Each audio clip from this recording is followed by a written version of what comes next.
اینکه چرا انقدر برای یوتیوب ویدیو گرفتم بر من سخته، جدی خودم هیچ درکی ازش ندارم. در حالی که هیچ فرقی مثلا با اینستاگرام که نداره، یا نمیدونم با تیک تاک یا هر پلتفرم دیگه ای نداره، به لحاظ اینکه یه آدمی که عادت به فضای اجتماعی داشته باشه دارم میگم. ولی نمیدونم، خلاصه برام سخت بوده. حالا به قول ترکا لافا و زوتما یعنی حالا یا به فارسی خودمون خیلی حرف و کشش نده. قبلا اون اوایلی که توی اینستاگرام می نوشتم خیلی برام راحت تر بود و در مورد خودم یه سری چیزا تعریف کرده بودم و یه آدمی وقتی می اومد و وارد پیج من می شد کافی بود که چند تا از پستامو بخونه و اقلا یه چیزایی از من بفهمه، من کیم چیم، اونقدری که هر آدمی خودش دوست داره از خودش بگه.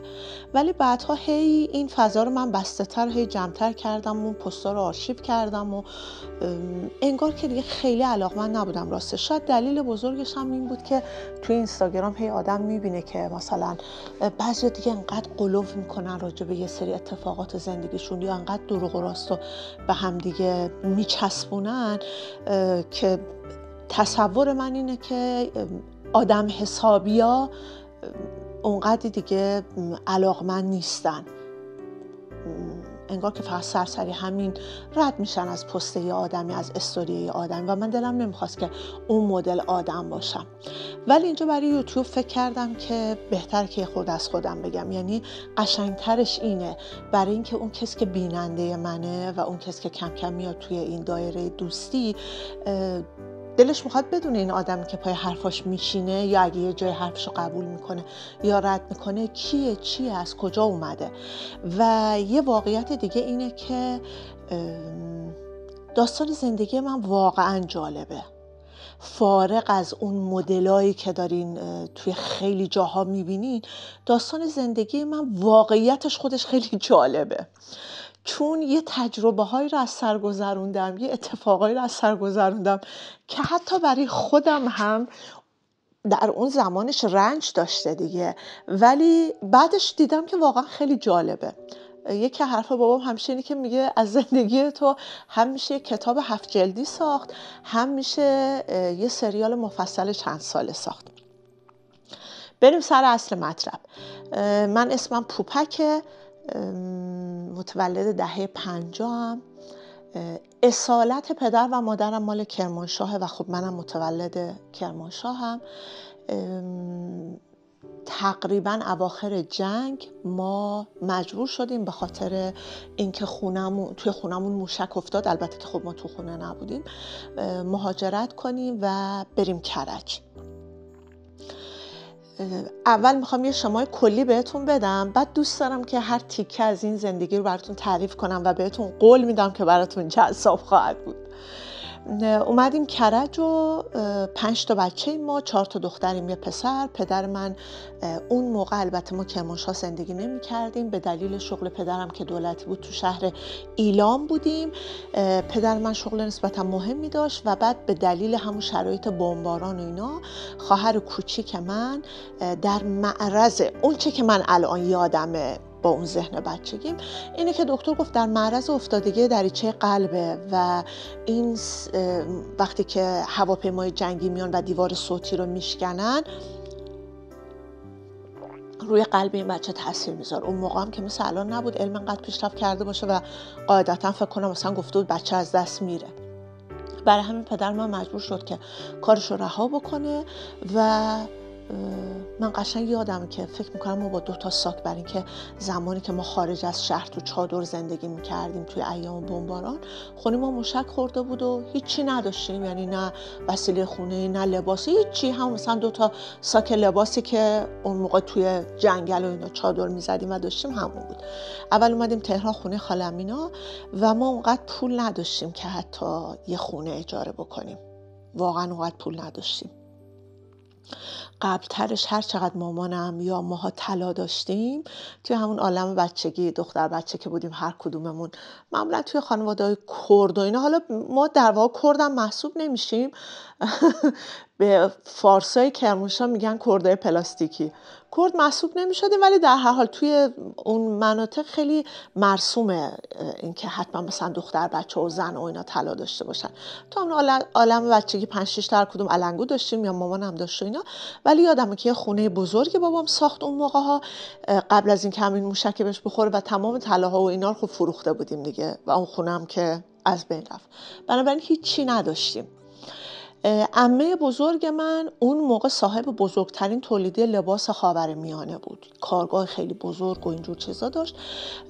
البته که اونم بخش زیادی از کارگاه خونه و ایناش زیر موشک موند، ولی یه سری از وسایل و ایناش که جمع کرده و توی انبار داشت اونها رو داشت، مقداری از اونها رو فروخت و یه خونه‌ای توی مرشهر کرج، یه منطقه متوسطش، یعنی مرشهر کرج بچه‌ای که حالا مال اونجا میدونن دیگه، به لحاظ طبقاتی واقعا جای مختلف داره. یه بخش ویلایی‌ها رو داره که آدمای خیلی متمولن، یه بخش متوسط داره که آدمای معمولن، یه بخش خیلی خیلی ضعیف نشین داره. خود ماها میگیم که مرشهر مثل اسرائیله، مثلا یه سمتش فلسطینه یه سمتش اسرائیله. خلاصه یه خونه توی همون بخش مثلا عمومی طور اجاره کردم من و یه اتاقم به ما داد. همین اول یه چیزی رو بگم، سالها از همین داستانا گذشته، خیلی از آدمای این داستانها فوت کردن، از جمله عمم.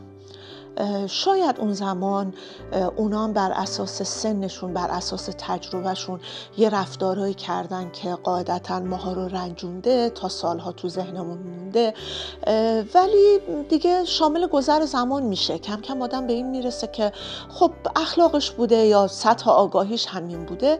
میخوام بگم که تعریف این داستان من، چون مطمئنم همونجور که تو اینستاگرام آشنا و فامیل آدم پیدا میکنه، توی یوتیوب هم همینه دیگه. و نمیخوام که اگر عزیزی از کسایی که الان بازمانده همونا هستن و منو میبینن فکر کنن که خدای نکرده من قصد مثلا تخریب اون آدم رو دارم. نه، اتفاقات رو دارم روایت میکنم. منم خیلی جاها بعدها میبینین آدم خوبه داستان نیستم. منم جاهایی بدجنسی کردم، جاهایی حسادت کردم و این ذات آدمی زاده. مهم اینه که تلاش در گذر زمان این باشه که چقدر خودتو تغییر میدی.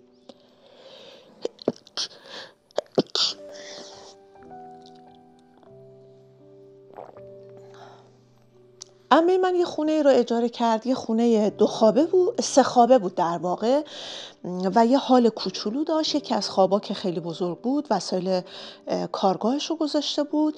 یه اتاق خودش، عمم اون موقع خودش 3 تا دختر داشت، یه اتاق خودش برداشته بود، یه اتاق کوچولو رو به ما داده بود که اون اتاق کوچیک دقیقاً انتهای یه راهروطوری بود که کنارش هم دستشوی توالت بود. اون اتاق خیلی کوچولو بود برای ما که 7 نفر بودیم، 5 تا بچه بودیم، پدر و مادرم. پدر من بیکار شده بود، داروی اعصاب مصرف میکرد، چیزی که با همون شرایط تو ذهنمه. واقعا این که میگفتم مشت، من اون مشت رو اون موقع دیده بودم. دارو مصرف میکرد. مامانم یه زن خونه دار بود، هیچی نداشتیم. شاید مثلا اونقدری داشتیم که نمیدونم، مثلا در حد این که شاید یه چیزی با مثلا بخریم و بخوریم، یا در حد این که مطمئنم اون موقع یه بخشی از اون اجاره خونه رو بابام میداده. هرگز نپرسیدم، راستش انقدر اون روزا تلخ بوده که نپرسیدم ازشون. ولی خیلی زندگیمون بد بود، به معنای واقعی بد بود. اجازه نداشتیم مثلا از لباسشوی عمم استفاده بکنیم. مامان من مجبور بود که لباس ماها رو با دست بشوره. بعد خب عمم اینا وضعشون خوب بود، اونا نسبتاً بیرون میرفتن میومدن. یادم شیرینی میخریدم، مثلا موقع موز خیلی میوه لاکچری بود دیگه، و ما 4 تا دختر بودیم، یه دونه من برادر داشتم. تو خانواده های کرد اینه که حالا اون یه دونه پسر دیگه خیلی هم بلده دیگه، که مثلا حالا یه دونه پسر مثلا پوست اون موز و فرزند توی سطل زباله میبینه، شاید دلش بخواد از این چیزا. اینها الان به نظرم خیلی گله‌های بچگانه یا، ولی برای اون موقع قاعدتا میدونین وقتی آدم تو شرایط ضعیفه هر چیزی دیگه بهش بر میخوره، در حالی که شما وقتی توی جایگاه قدرت قرار میگیری اصلا. یعنی دنیا مردم حرف بزنن برات باد هواست، دنیا رفتار بکنن برات باد هواست، ولی وقتی تو موضع ضعفی نه، اینطوری نیست واقعا. تا اونجا که یادمه ما 1 سالی با همین عمم زندگی کردیم. نمیدونم چطوری شد که یه مبلغ پول دست بابام رسید و یه جایی رو اجاره کردیم جداگونه. بماند که تو مدرسه چقدر برای ما سخت بود. ما لهجه داشتیم. کرمانشاهی رو دیدی چه جوری حرف میزنن دیگه. خب ما اون لهجه رو داشتیم. تو مدرسه مسخرمون میکردن. یادمه که من وارد دبیرستان شدم، سرویس گرفته بودن برام به دلیل اینکه خونمون از مدرسه خیلی دور بود. بماند که پرداخت پول اون سرویس خودش چه مصیبتی داشت. خیلی وقتا ببین انقدر عدد قشنگ یادمه، ماهی 120 تا تک تومنی بود، ولی همونو خیلی وقتا ما نمیتونستیم بدیم و من تلاش میکردم که لابلای بچه ها خودم رو گم کنم که راننده سرویس یا مسئول سرویس منو نبینه و به من بگه که مثلا پول جلوی همه میگفتن دیگه. اون موقع مثل الان نبود که چرا پول سرویستو ندادی. بعد یه روز سرد بود، زمستون بود، ما امکان خرید چیز نداشتیم، لباس گرم نداشتیم. یه کاپشن داشتیم که دیگه واقعا کوچیک شده بود بهمون و مثلا ژاکتی چیزی. من اومدم سوار سرویس بشم، مامان من از اون ور خیابون منو صدا کرد که ژاکتت یادت رفته. من با همون لهجه کرمانشاهی گفتم آمدم، به جای اینکه بگم مثلا دارم میام یا اومدم الان میام میگم، گفتم آمدم. و تا ماها من مضحکه بچه های اون سرویس بودم که منو دست بندازن. اون اتفاق باعث شد که تا همین چند سال پیش هرگز و هرگز، حتی وقتی که خواهر برادری دور هم جمع می شدیم، عمه و خاله و پدر و مادرمون، ما اصلا، یعنی من هم خواهرم، حالا اون یکی که دیگه سنشون کم بود و اصلا تو محیط بزرگ شدن و خیلی تقریبا میتونم بگم اصلا دیگه لهجه نداشتن، ولی حالا مثلا من و خواهرم که بزرگتر بودیم و توی ایلام و کرمانشاه مدرسه رفته بودیم، اونا طبیعی لهجه داشتیم دیگه. ما همه تلاشمون رو میکردیم که اصلا لهجه نداشته باشیم و بعدها دیدیم که چه حیف، کلی از کلمه ها و اصطلاحات رو فراموش کردیم. بعدا شروع کردیم یواش یواش با همدیگه توی گروه های مثلا اون موقع وایبر و تلگرام و اینا با دختر عمه، دختر خالت و دختر خاله من، با وجود که بچه های کرمانشاه نیستن ولی اونا هم دوست داشتن، با هم شروع میکردیم هی تکرار اینا.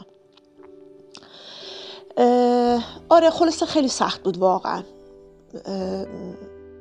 توی همون ایام فکر کنین پدر من که خونه زندگی خیلی خوبی توی شهر خودش داشت، جایگاه اجتماعی خوب داشت، شغل خیلی خوب داشت، درآمد خوب داشت، مجبور شده بود که حالا مستاجر باشه. پول اون اجاره دادن خودش یه مصیبتی بود، قطعنامه 598 شد، یه مصیبت بود. بابای من با یه نفر مغازه لوازم یدکی داشت شریکی و قطعنامه 598 باعث شد اونجا هم ورشکست بشن، کلی اونجا متضرر بشه. دوباره ما نمیتونستیم خونه اجاره کنیم و اون چه که از تمام این سالهای کار بابام براش مونده بود زمین خونمون بود. 600 متر زمین خونه بود. یه نفر پیدا شد و گفتش که خب من این زمین رو میخرم. چیزی که تو ذهنمه، بازم میگم انقدر اون دوران تلخ بوده که من دیگه نپرسیدم از پدر و مادرم، ولی چیزی که یادمه انگار که اون آدم وقتی اینو خرید مثلا گفتش که من تو 3-4 تا قسط این پولو به تو میدم چون زمین بزرگی و اینا، و بابام قبول کرده بود.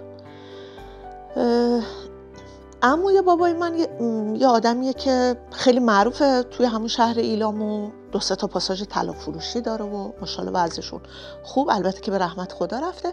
به بابام گفتش که برو یه مغازه کوچولو اجاره کن، مثلا قسط اول اون زمین تو که گرفتی برو یه مغازه کوچولو اجاره کن، من ضمانت تو میکنم که تو بازار بهت طلای امانی بدن، پسرم هم میفرستم 1 ماه 2 ماه پیشت باشه و یادت بده